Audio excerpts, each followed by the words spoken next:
les Feuilles d'automne célèbrent leur 10e anniversaire en beauté. Colmar-les-Alpes a vibré au rythme des mots durant les dernières semaines. Le 10e festival du livre organisé par l'association Les 5 Saisons de Colmar a été un véritable succès, confirmant année après année son statut d'événement incontournable de la région. Le prélude, qui a ouvert les festivités du 20 au 25 octobre, a déjà mis l'eau à la bouche des bibliophiles. Un programme riche et varié, mêlant conférences passionnantes, ateliers créatifs et spectacles enchanteurs, a permis au public de se plonger dans l'univers littéraire avant même le cœur du festival. Les 26 et 27 octobre, le festival a battu son plein. Éditeurs et auteurs, venus de tous horizons, ont accueilli les visiteurs avec le sourire, ravis de partager leur passion pour les livres. Le thème de cette 10e édition, les chemins, a donné lieu à de nombreuses rencontres et discussions autour des itinéraires littéraires, des parcours de vie et des chemins de l'écriture. Les ateliers, quant à eux, ont proposé une multitude d'activités pour tous les âges et tous les goûts, écriture créative, illustration, gravure, création de papier, etc. Les enfants comme les adultes ont pu laisser libre cours à leur imagination et découvrir de nouvelles façons d'appréhender le livre. Le seul bémol sera le temps et la pluie qui a perturbé les diverses propositions d'artistes et artisans lors de leurs ateliers. La bonne motivation est restée. Le beau temps a été commandé pour la prochaine édition. Cette réussite est le fruit d'une organisation sans faille, menée par les bénévoles de l'association Les 5 Saisons de Colmar. Leur engagement et leur passion ont contribué à faire de ce festival un moment inoubliable pour tous les amoureux des livres. En conclusion, le 10e festival du livre de Colmar-les-Alpes a été une véritable réussite. Il a démontré une fois de plus l'importance de la lecture et de la culture dans notre société. Rendez-vous l'année prochaine pour une nouvelle édition riche en surprises. L'association Les 5 Saisons de Colmar organise tout au long de l'année des manifestations variées, lectures, contes, conférences, tables rondes, etc. Elle collabore étroitement avec le réseau des médiathèques de la communauté de communes Alpes-Provence-Verdon et de nombreuses associations culturelles locales comme Art et Culture Fabri de Peresque, Colportart, ou encore la librairie Les Pléiades. Ce travail collaboratif contribue au succès du festival Les Feuilles d'automne. Que j'ai eu sur une tablette. Oui, c'était moi. C'est vous qui dessinez sur les tablettes? C'était moi. C'était les démos, ça? Exactement. C'était. Je suis en train de travailler sur les prochains tomes. C'était hier? C'était hier, exactement. Ah, d'accord. Ouais. Et là, vous faites quoi Ça, c'est vos ouvrages? Oui, exactement. Moi, je fais de la BD pour sensibiliser à l'écologie. Voilà, de façon humoristique. Ok. Faire passer les messages. Exactement. Et vous êtes de quel secteur vous? Moi, je suis sur Vence. Je suis dans les Alpes-Maritimes, à Vence. D'accord. Voilà. Pas très loin, à 2 heures d'ici. Il y a pas mal de collections Ça Vous faites pas mal de collections de moi, je fais que ça pour l'instant. Ça fait 3 ans que je me suis lancée dans la BD. C'est très récent. Voilà. Ah, c'est assez récent. J'ai encore d'autres projets, mais voilà, là, c'est le début. Voilà. Et là, c'est vous qui faites tout, là? Oui, texte et dessin, oui. Texte et dessin. Ah, il y a un sacré boulot, alors. Ah bah ouais, on s'ennuie pas, non, c'est sûr. Ça, c'est certain. C'est là pour créer une... Ou bien ça varie suivant le thème? Varie. Une fois qu'on a l'histoire, ça va vite, mais le premier tome, j'ai travaillé pendant 4 à 5 ans dessus quand même. Mais une fois que tout était créé, l'univers et tout ça, ça fait 6 mois, après 6 mois par tome à chaque fois. 6 mois. Ça va. Et là, les dessins sont faits d'abord sur tablette ou... Tout sur tablette, oui, exactement. Ouais. La technique est sur tablette? Tout sur tablette, oui, exactement. Ouais, tout à fait. Sur papier, vous n'avez jamais fait? Si, au début, j'ai commencé comme tout le monde sur papier, mais c'est vrai que ça fait gagner du temps de travailler sur la tablette. Gagner sur une planche, je gagne 4 heures de travail. Ah oui, c'est plus rapide. C'est quand même plus rapide. Surtout pour reprendre, non? Exactement, pour reprendre, pour même créer le brouillon, pour gommer, tout ça, c'est plus facile. Que sur papier, voilà. Ouais. Largement, ouais. Après, bon, il y en a qui la sensation est un peu différente que le papier. Mais bon, maintenant, les tablettes... c'est bluffant, hein. Il y a ça se rapproche. Les stylos, les brushes et tout sont vraiment assez fidèles à ce qu'on fait d'habitude. Oui. Et après, par contre, j'adore le crayon, donc je garde toujours le dessin au crayon pour moi, pour d'autres contextes. Mais...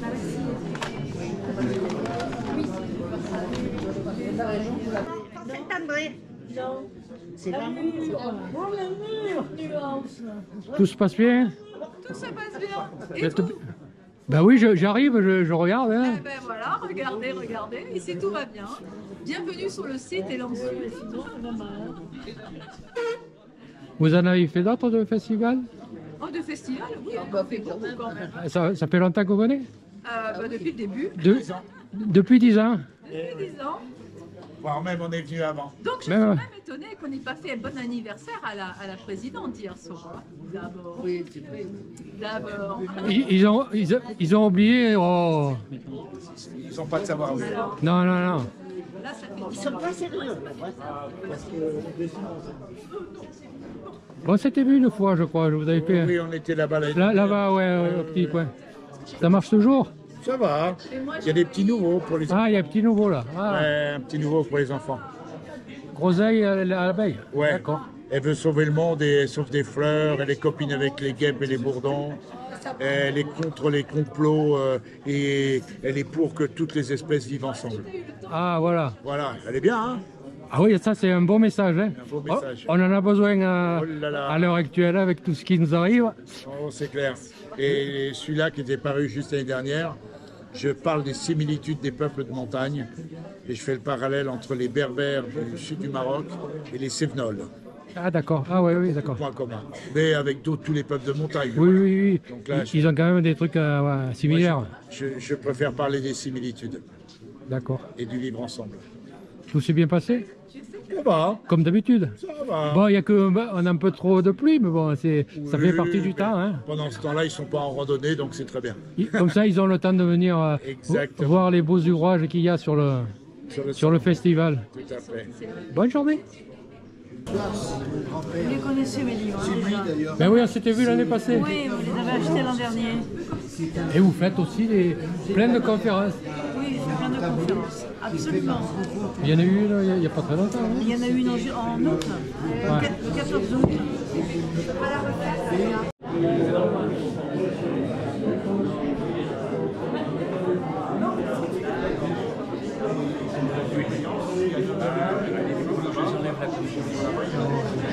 Petit voyage,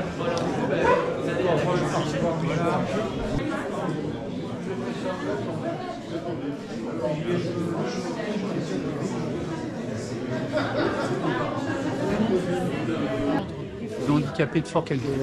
D'accord. Voilà, le CAS. Je ne sais pas si vous avez entendu parler de ça. Et donc, de ma vie d'éducateur, j'ai tiré des expériences. Et donc, je parle des gens, de toutes sortes de gens. Ceux qui ont des parcours un peu cabossés, ceux qui ont été maltraités, ceux qui subissent des pressions, ceux qui subissent des injustices. Voilà, je parle énormément de ça. À la première personne, d'essayer de me mettre un peu à leur place. Et puis de manière à ce que les gens puissent avoir un peu d'émotion à lire ce que j'écris. Alors je ne sais pas si ça marche, mais en tout cas, voilà ce que j'essaye de faire.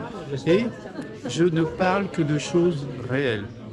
C'est-à-dire, moi je suis dans l'actualité, je me documente, ou alors je l'ai vécu de manière très proche. Hein, quand je parle de foyer de l'enfant, je sais de quoi je parle. Quand je parle d'enfants au foyer de l'enfant, je sais de quoi je parle. Par contre, si je parle de New Delhi et puis des 20 000 familles qui vivent sur la plus grande décharge de New Delhi, 20 000 familles qui vivent sur et de... Voilà, donc là, je ne suis pas allé à New Delhi, donc je ne les ai pas rencontrés, donc je me documente. Documentation, oui. Voilà, donc je lis, je fais des recherches, après je me fais une idée, j'essaye de me faire un personnage, je rentre dedans, puis j'essaye de l'exprimer. Voilà, donc je parle énormément des femmes parce que celles qui subissent le plus de maltraitance, de pression, de manipulation, ce sont avant tout les femmes et les gamins. Voilà, je parlais beaucoup de ça. Et puis là, je parle aussi un peu des personnes qui sont dans la résilience, qui dépassent leur parcours compliqué, et puis qui réussissent à se valoriser, à avoir une autre image d'eux. Et donc ça, c'est vraiment important. Et puis dans ce dernier bouquin, je parle des métiers manuels, des métiers artistiques, des métiers de la relation. Donc je peux à la fois parler d'un médecin, donc je parle de mon médecin en l'occurrence, je peux parler d'une factrice, de ma factrice en l'occurrence, mais je peux aussi parler des sculpteurs, des ébénistes, des chaumiers. Vous savez ce que c'est un chaumier, les toits de chaume? Oui, Voilà. bon, ici on n'en a pas trop, mais bon. Non, c'est oui, pas, non, mais c'est pas le lieu. je me suis déjà documenté sur Port. Je peux parler aussi de métiers disparus, comme le tapeur de vitres. Vous ne connaissez pas le tapeur de vitres? Ça, j'ai pas connu, non. Non, j'ai pas mais connu. moi non plus, j'ai pas connu. Mais dans les années 1900-1920, oui, dans les années précédant la Première Guerre mondiale, il y en avait encore des tapeurs de vitres. C'est-à-dire que des gens venaient dans Paris. Moi, je connais pas ailleurs. Dans Paris, les gens venaient avec un petit mot, ils écrivaient « Demain, tu me réveilles à 6h30 ». Et le tapeur de vitres, le lendemain matin, arrivait, frappait à la porte. Ou alors, s'il n'y avait personne, bon, il frappait au carreau en bas. Mais si la personne était à l'étage au-dessus, eh bien, il avait une grande perche. Et il tapait aussi. Et la personne arrivait à la fenêtre, il lui montrait, il faisait un petit signe, c'est bon. C'était bon. Il avait réveillé, quoi. Voilà. C'était le réveil de nos ancêtres, plus ou moins. Voilà. Et oui, c'est un métier qui ont disparu, comme plein d'autres métiers manuels Voilà, qui ont disparu. Donc je parle de tous ces métiers, beaucoup du manuel, parce que je suis aussi très manuel, je suis un peu d'ébénisterie, d'électricité, j'aime bien tout ça. Et je me dis qu'il faut valoriser les métiers manuels, valoriser aussi les gens qu'on ne voit pas. Les aides-soignants, on ne parle pas beaucoup, on en parle un peu quand il n'y en a plus assez.